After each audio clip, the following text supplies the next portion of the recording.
Praise lord. దేవుని పరిశుద్ధ నామములో మీ అందరికీ వందనాలు. ఈ అవకాశం ఇచ్చిన దేవునికి అలాగే సేవకులు కూడా నా వందనాలు చెల్లిస్తున్నాను. ఎలా ఉన్నారు? బాగున్నారు కదా?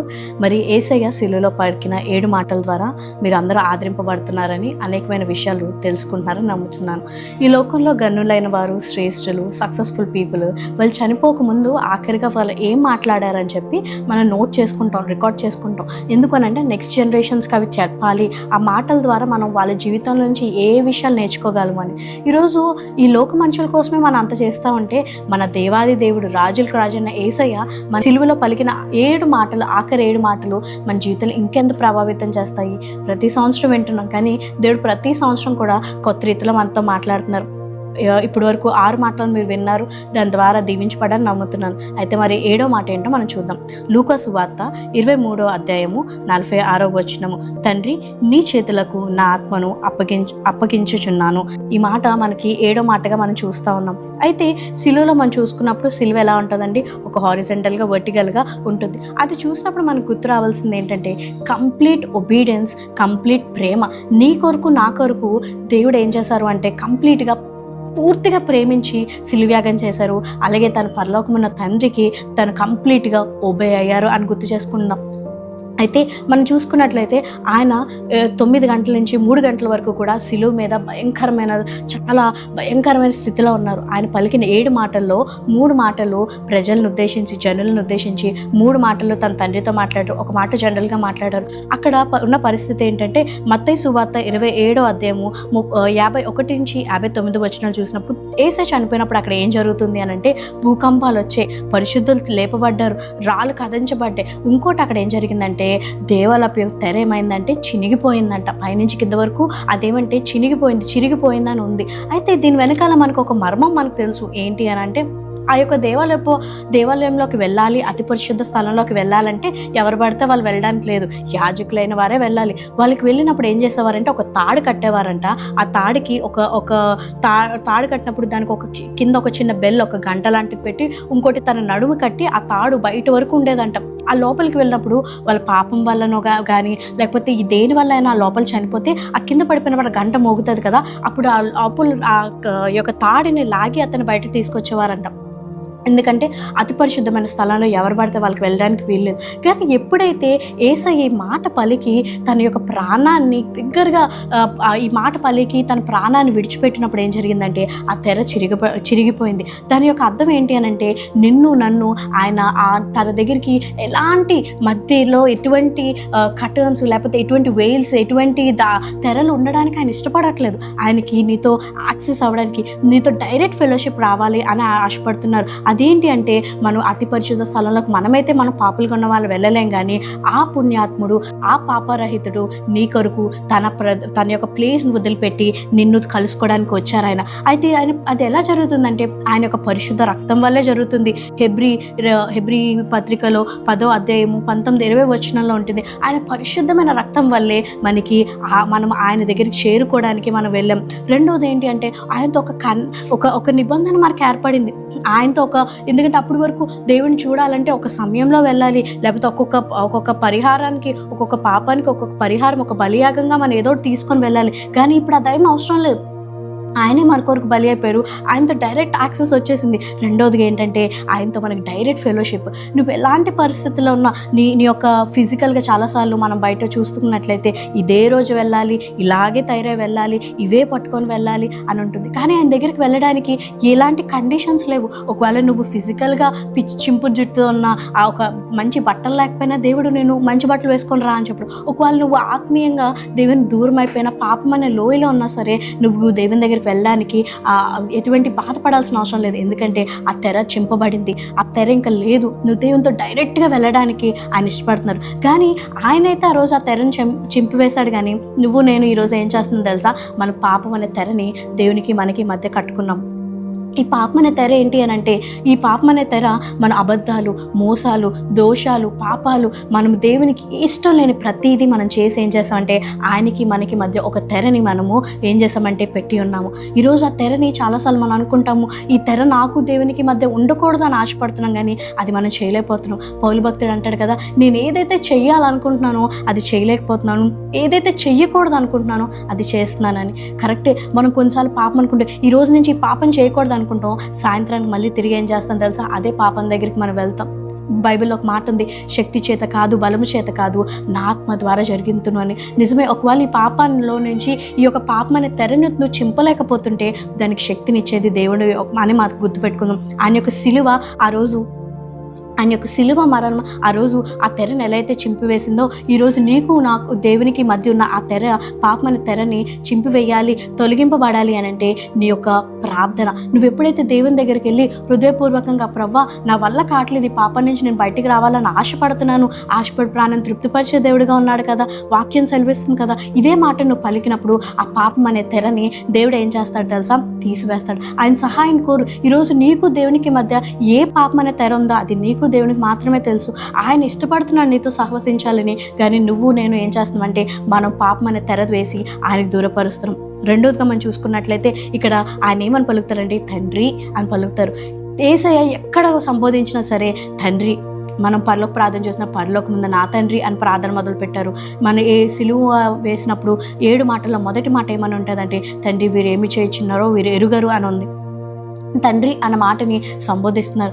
ఈరోజు మనకి చాలాసార్లు ఈ లోకంలో మనకి తండ్రి అంటే ఒక ధైర్యం. లోకంలో మనకి చాలామంది చిన్నపిల్లల్ని నేను చూస్తూ ఉంటాను, వాళ్ళ తల్లిదండ్రులు లేనప్పుడు చాలా కామ్గా కూర్చుంటారు. ఎప్పుడైతే వాళ్ళ తల్లిదండ్రులు ఉన్నారు ఇంకా రెచ్చిపోతూ ఉంటారు అల్లరి చేయడంలో. ఎందుకు అని అంటే, నా తండ్రి నా వెనకాల, నన్ను ఎవ్వరు ఏం చేయలేరు, నా తండ్రి నా వెనకాల. తండ్రి అంటే ఒక ధైర్యం, ఒక భరోసా, ఒక నమ్మకం. ఈరోజు చాలాసార్లు మనకి నీకు ఈ లోక తండ్రి లేరా, లేకపోతే ఒక నా ఫ్రెండ్ ఒక అమ్మాయి మాట్లాడుతూ నాతో ఇలా అంది, మౌనిక ఏంటి తెలుసా, నాకు నా తండ్రి లాంటి భర్త నాకు వద్దు, నా తండ్రి లాంటి తండ్రి నా బిడ్డలకు వద్దు, నాకు తండ్రి అన్న వర్డే నాకు ఇష్టం ఉండదు అని అంది. ఒకవేళ నువ్వు కూడా అలాంటి సిచ్యువేషన్లో ఫేస్ చేస్తున్నావా? ఈలోక తండ్రిగా ఉన్నారు కానీ నీకు తోడుగా లేకపోతే ఈరోజు గుర్తు చేసుకో, నీకు ఆయన తండ్రిగా ఉండాలని ఆశపడుతున్నాడు. ఈయన ఎలాంటి తండ్రి అని అంటే, ఈయన ఒక రెస్పాన్సిబుల్ ఫాదర్. ఒకవేళ తండ్రిగా ఆయన నిన్ను ఒక రెస్పాన్సిబుల్గా లేకపోతే నేను ఆదరించడానికి, నేను పోషించడానికి, నేను సంరక్షించడానికి నీకు ఎవర్ లాస్టింగ్ ఫాదర్. యెషయా గ్రంథంలో 9వ అధ్యాయం 6వ వచనం ఉంటుంది, he is an everlasting father. ఆయన యుగముని నీ కొంతకాలం ఉండే తండ్రి కాదు. ఈ లోక తండ్రి నీతో కొంత సమయం ఉండొచ్చు, ఈ లోకంలో ఉన్నంత వరకు ఉండొచ్చు. ఒకవేళ తండ్రిని కోల్పోయి బాధలో ఉన్నావేమో, ఒకవేళ తండ్రి ఉండి కూడా ఆ తండ్రి పొజిషన్లో తను చేయాల్సిన పనులు చేయకుండా నిన్ను మాటల ద్వారా హింసిస్తున్నారు, తన ప్రవర్తన ద్వారా హింసిస్తున్నారేమో. ఈరోజు ఆయన నీకు తండ్రిగా ఉంటాడని వాగ్దానం చేస్తున్నారు.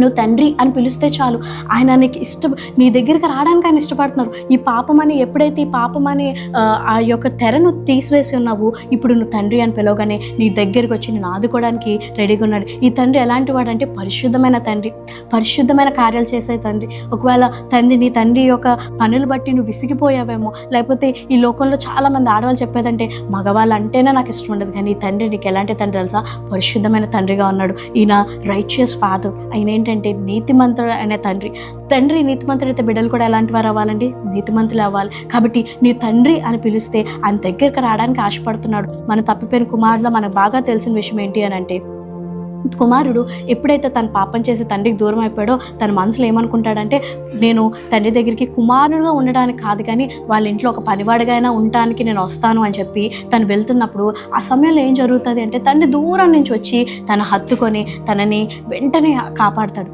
ఈరోజు నువ్వు ఎలాంటి పాప స్థితిలో ఉన్నా, నువ్వు ఇంక నా జీవితంలో ఎవ్వరూ మార్చలేదు, నన్ను అందరూ విడిచిపెట్టేశారు, నిన్ను నువ్వు చూసుకుని అసహించుకునే పరిస్థితిలో ఉన్నా సరే, తండ్రి అని ఒక మాట పిలిస్తే, ఆ పాపం అనే తెరను నువ్వు చించేసి తండ్రి అన్న మాట పిలిస్తే నీ ప్రక్కనే ఉండి, మన వాక్యం ఉంటుంది, నీ హృదయము తలుపు ఆయన ఉంటున్నాడు, వెయిట్ చేస్తున్నాడు, నువ్వు ఎప్పుడు ఓపెన్ చేస్తాను. ఒక్క మాట తండ్రి నాన్న అని పిలిస్తే ఆయన నీ దగ్గర రావడానికి ఇష్టపడుతున్నాడు. మూడవదిగా మనం చూసుకుంటే, నా ఆత్మను అప్పగించున్నాను. ఇంగ్లీష్లో చూస్తే ఐ సరెండర్ అని ఉంటుంది. ఈ సరెండర్ అన్న మాట ఏంటంటే, ఆయన ఇష్టపూర్వకంగా ఈ యొక్క సిలువ యాగం చేశారు. చాలామంది ఏమంటారు అని అంటే, అంత గొప్ప దేవుడు అంటాడు 3 మేకులు తీసుకోలేడా, లేకపోతే అంత గొప్ప దేవుడు అంటాడు ఆ శిక్షను తప్పించుకోలేడని.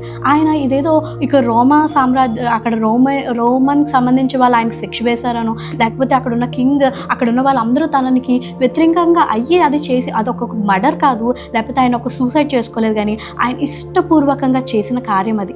ఆయన ఇష్టపూర్వకంగా నీ కొరకు నా కొరకు తన జీవితాన్ని, తన యొక్క పరిశుద్ధమైన జీవితాన్ని, తన శరీరాన్ని తను ఏం చేశాడంటే సిలువ యాగంలో ఆయన సమర్పించాడు. మనం చూసుకున్నట్లయితే మీకు ఒక ఇన్సిడెంట్ చెప్తాను, నాకు ఎగ్జాక్ట్ ప్లేసెస్ గుర్తులేవు, కానీ ఒకరోజు బర్మా అనే ప్లేస్లో ఒకరోజు ఒక బ్రిడ్జ్ కడుతున్నారు. ఆ రోజుల్లో అక్కడ స్లేవ్స్ ఉండేవారు, వేరే వాళ్ళు రూల్ చేస్తున్న సమయంలో అక్కడ అధికారులు సుపీరియర్ వాళ్ళకని కింద వాళ్ళతో ఏం చెప్తారంటే అక్కడ బానిసలు ఉన్నారు కదా వాళ్ళతో పని చేయించండి అని ఒక బ్రిడ్జ్ కడుతున్నారు. ఆ బ్రిడ్జ్ కడుతున్న సమయంలో ఏమైంది అని అంటే అక్కడ ఒక 10 మంది పనిచేస్తున్నారు. ఒక ప్లేస్ నుంచి మెటీరియల్ తీసుకొచ్చి ఒక గోడాన్లో వాళ్ళు దాస్తుండగా ఏం జరిగింది అని అంటే వాళ్ళు ఆ పని అవుతూ ఉంది. ఆ సుపీరియర్ ఆ పెద్దతను ఎవరైతే వచ్చి లెక్క పెడుతున్నప్పుడు అక్కడ ఉన్న సూపర్వైజర్ లెక్క పెడుతున్నప్పుడు లెక్క తక్కువ వచ్చింది. సార్ ఇలా లెక్క తక్కువ వచ్చిందంటే ఆ 10 మంది స్లేవ్స్ని తీసుకొని వచ్చి మీరు డైరెక్ట్గా నిలబడండి అన్నప్పుడు ఇక్కడ నిలబడినప్పుడు ఇదిగో మీలో ఒకరు ఈ తప్పు చేస్తారు, ఆ తప్పు చేసిన వ్యక్తి ఎవరైతే ముందుకు వస్తారో ఓకే, లేదంటే అందరినీ చంపేస్తానని అన్నప్పుడు ఒక 10 మంది ఈ మాట అవ్వక మునిపి ఒక వ్యక్తి ముందుకు వచ్చి నిలబడితే అతనికి బీభత్సమైన కోపం వచ్చి వెంటనే షూట్ చేసి చంపేస్తాడు. ఎప్పుడైతే అలా షూట్ చేసి చంపేస్తాడో అక్కడ ఉన్న 9 మంది చాలా బాధపడి అతను తీసుకెళ్ళి ఆ గ్రేవ్ యార్డ్లో తనని కప్పిపెట్టి తన చేయాల్సిన చేసి అలా ఏడుస్తుంటాడు. ఎందుకురా నువ్వు తప్పు చేసావు, ఎందుకురా దొంగతనం చేసావు, అడుక్కునైనా తినేవాళ్ళం కదా అని అన్నప్పుడు అక్కడున్న వాళ్ళు టెన్షన్ పడుతున్నారు. ఆ సుపీరియర్ చూస్తారు ఏం జరిగింది, ఎందుకు టెన్షన్ పడుతున్నారు అని. అక్కడంటే సార్ మా తప్పు అయిపోయింది, మీరు 2-3 సార్లు లెక్క పెట్టాం, ఇందాక లెక్క పెట్టినట్టు తప్పింది, అన్ని సామాన్లు ఉన్నాయి సార్ అనగానే అక్కడున్న వాళ్ళందరూ షాక్ అయిపోతారు. ఎందుకంటే ఆ వ్యక్తి ఏం ఆలోచించాడు తెలుసా, తను తప్పు చేయకపోయినా సరే తను ఏమనుకున్నాడంటే ఒకవేళ నేను వెళ్ళిపోతే నేను ఒక్కడనే చనిపోతాను, లేదంటే 9 మంది చనిపోవాలి. దేవుడు కూడా తను తప్పు చేయలేదు, తన పాపం అంటే తెలియదు, తను ఈ లోకంలో బ్రతికినంత కాలం కూడా ఎప్పుడు పాపాన్ని లోయకి వెళ్ళలేదు. ఆయన పాపం అసలు చిన్న పాపం కూడా చేయలేదు, కానీ నిన్ను నన్ను రక్షించడానికి ఆయన ఏం చేశాడని తను అర్పించుకున్నాడు. ఈరోజు నీవు నా జీవితం కూడా దేవుని చేతికి మనం సరెండర్ అయిపోవాలి. మీకు అందరికీ తెలుసు, పోలీస్ ఎప్పుడైతే గన్ పాయింట్అవుట్ చేస్తారో వెంటనే 2 చేతులు పైకి పెట్టి అంటే నేను సరెండర్ అయిపోతున్నామని. నాకు ఒక సేవకుడి మాట చాలా బాగా నచ్చింది. మన ఆరాధన చేసినప్పుడు 2 చేతులు పైకి పెడతాను, దాని అర్థం ఏంటంటే ప్రభువా ఇదిగో ఈ నా జీవితం కాదయ్యా, నేను నా 2 చేతులు పైకి పెడతాను, దాని అర్థం ఏంటి అని అంటే నా లైఫ్ని నీకు సరెండర్ చేస్తున్నాను, నా తలంపులు నీకు సరెండర్ చేస్తున్నాను, నా ఆలోచనలు నీకు సరెండర్ చేస్తున్నాను, నా జీవితాన్నే నీకు సరెండర్ చేస్తున్నాను అని చెప్పి. రెండోదిగా మనం చూసుకున్నట్లయితే చిన్న బిడ్డలు మనం చూసినప్పుడు ఎప్పుడైతే తల్లిదండ్రులు వస్తారో వాళ్ళు 2 చేతులు పైకి పెడతారు, ఎందుకంటే ఎత్తుకోనాను అని చెప్పి. ఎవరు పడితే వాళ్ళు చేతులు ఇస్తారండి, ఎవరు తల్లిదండ్రులకే ఇస్తారు. ముఖ్యంగా తండ్రిని చూడగానే 2 చేతులు పైకి ఇస్తారు, ఎందుకంటే వాళ్ళు ఎత్తుకుంటారని. ఈరోజు నా జీవితాలు కూడా దేవునికి సరెండర్ చేసుకోవాలి. మన ఆలోచనలు, మన తలంపులు, మన యొక్క ప్రతిదీ కూడా మన జీవితానికి ఆయన సరెండర్ చేసినప్పుడు ఆయన మన జీవితాన్ని ఒక ఉన్నతమైన పరిస్థితుల్లో ఆయనకి ఇష్టమైన బిడ్డలుగా మనల్ని తీర్చిదిద్దుతారు. 4వదిగా మనం చూసుకున్నట్లయితే ఈ మాటకి మనం ఇంకొక పేరు కూడా పెట్టచ్చు, వర్డ్ ఆఫ్ ట్రస్ట్, నమ్మకత్వం. ఈ రోజుల్లో మనం ఎవరినైనా నమ్మగలమా? ఎవరు చెప్పినా ఏమంటారంటే ఎవరిని నమ్మదు, ఇంట్లో వాళ్ళు కూడా నమ్మే సిచ్యువేషన్లో లేదు. కానీ యేసయ్య తన తండ్రి తనకిచ్చిన ఆత్మను చాలా పరిశుద్ధంగా కాపాడుకుంటూ ఆయన చాలా పవిత్రంగా కాపాడుకుంటూ ఆయన ఏం చేశాడు తెలుసా, తిరిగి తన ఆత్మను తన తండ్రికి అప్పచెప్పాడు. ఈరోజు మన వాళ్ళలో ఉంది నరుని ఆత్మ ఆయన పెట్టిన దీపము. ఒక సామెత ఉంది కదా, ఏంటి అని అంటే దీపం ఉన్నప్పుడు ఇల్లు చక్కబెట్టుకోవాలని. మనం చూస్తున్నాం పరిస్థితులు చాలా భయంకరం, ఎక్కడ చూసినా యుద్ధాలు, మిడతలు చూస్తున్నాం. ఆయన ఏదైతే 2వ రాకడికి సూచనలు ఉన్నాయో అన్నీ కూడా నెరవేర్చబడుతున్నాయి. అంటే 2వ రాకడ అతి తొందరలో ఉందని నాకు బాగా అర్థమవుతుంది. కానీ ఆయన తిరిగి వచ్చినప్పుడు ఆయన ఇచ్చిన ఆత్మని అంతే పరిశుద్ధంగా తిరిగి ఇవ్వగలమా? ప్రభువుకి చెప్పగల, ప్రభా నేను నిందారహితుడిగా ఉండి ఇదిగో నువ్వు నాకు ఇచ్చిన ఆత్మని నీకు తిరిగిస్తున్నానని. యేసయ్య పాపుల మధ్యనే తిరిగాడు, పాపులతోనే బ్రతికాడు. 33.5 సంవత్సరాలు ఈ లోకంలో ఉన్నప్పుడు ఎటువంటి పాపాన్ని అంటించుకోకుండా ఆయన బ్రతికి తన తండ్రికి ఆత్మను తిరిగి అప్పగించాడు. ఈరోజు మనం చూసుకున్నట్లయితే మన చిన్నబిడ్డల్ని తల్లిదండ్రులు చాలా వెనకేసుకొని వస్తారు. మా అబ్బాయి మంచోడానండి, మా అమ్మాయి మంచిదా, ఫ్రెండ్స్ వల్లే పాడైపోతున్నారు, అదిగో వాళ్ళ వల్లే చుట్టాల వల్లే పాడైపోతున్నాడు అని చెప్పి. కానీ ఈరోజు నువ్వు నేను మనకి దేవుడు ఇచ్చిన ఆత్మని చాలా పరిశుద్ధంగా కాపాడుకోవాలి. మన పరిశుద్ధం కాదు, పాపాత్మమే. కానీ దేవుని దగ్గరికి వెళ్ళి మనం ఎప్పుడైతే పరిశుద్ధపడ ఇంకా 2వ రాకడ అతి సమీపంగా ఉంది. ఆయన వచ్చినప్పుడు ఇదిగో ప్రభా నువ్వు ఇచ్చిన ఆత్మని నువ్వు నమ్మకంగా పరిశుద్ధంగా తిరిగిస్తున్నానంటే ఆ రోజు తలాంతిల్లినప్పుడు ఆ యొక్క యజమాని ఏమంటే పలా నమ్మకమైన మంచి దాసుడా అని అన్నట్లుగా ఉండగా ఈరోజు యేసయ్య నిన్ను నన్ను చూసి బలా నమ్మకమైన మంచి దాసరాల నా బిడ్డ నీ ఆత్మని నువ్వు పరిశుద్ధంగా కాపాడుకున్నావని తిరిగి మన ఆత్మను దేవుడికి ఇవ్వగలమా? ఈరోజు మనం ఏదైతే విషయాలు నేర్చుకుని ఒకసారి మనం మళ్ళీ జ్ఞాపకం చేసుకుందాం. నీకు దేవుడికి మధ్య ఏదైతే తెర ఉందో ఆ తెరని ఈరోజు ప్రార్థన ద్వారా మనం తొలగిద్దాం. ఆయన శక్తిని అడిగి తొలగిద్దాం. తండ్రి అని పిలవగానే ఆయన నీ పక్కనున్నాడు, ఇమానుయేలుగా ఉండి నీ తోడుగా ఉండి నీకు తండ్రిగా ఉండి నీ ప్రతి ఒక్క విషయంలో ఆయన నీకు తోడు ఉన్నాడని నమ్మి ఆయన తండ్రి అని పిలుద్దాం. మూడో విధంగా మనం ఏం చేస్తాం అంటే మన జీవితాలు, మన థాట్స్, మన మైండ్ ఆయనకు సరెండర్ చేద్దాం. అలాగే ఆయన తిరిగి వస్తున్నాడు, మనకు ఆయన ఇచ్చిన ఆత్మను పరిశుద్ధమైన జీవితం జీవిస్తూ పరిశుద్ధంగా ఆయన ఇచ్చిన ఆత్మను తిరిగి అప్పచెప్పే వారంగా ఉందాం. ఒక చిన్న ప్రార్థన చేసుకుందాం. పరిశుద్ర మహాగండ నీకు వందనాలు. ఈ 7వ మాట ద్వారా మాతో మాట్లాడినందుకు నీకు వందనాలు అయ్యా. మా జీవితంలో నువ్వు ఎలా ఉండాలనుకో మేము అలా ఉండాలి. మా పాప జీవితాలను తీసివేసి నువ్వు మాకు తండ్రిగా ఉన్నందుకు నీకు వందనాలు. మా జీవితాన్ని నీకు సరెండర్ చేస్తున్నామయ్యా. అలాగే ప్రభా, ఒక నమ్మకమైన దేవా బిడ్డలుగా మేము బ్రతికి నీ కొరకు బ్రతికి మా చివరి శ్వాస వరకు నీ కొరకు నమ్మకంగా బ్రతికే కృపను అనుగ్రహించండి. ఇది ఎంతమంది చూస్తున్నారో వాళ్ళ జీవితంలో ఈ వాక్యాన్ని నాటబడ్డానికి మీరు సహాయం చేసి నడిపించమని యేసు పరిశుద్ధ నామములో అడివేకుంటున్నాం తండ్రి. ఆమేన్. ఈ మాటలు మనం గుర్తుపెట్టుకుందాం. God bless you.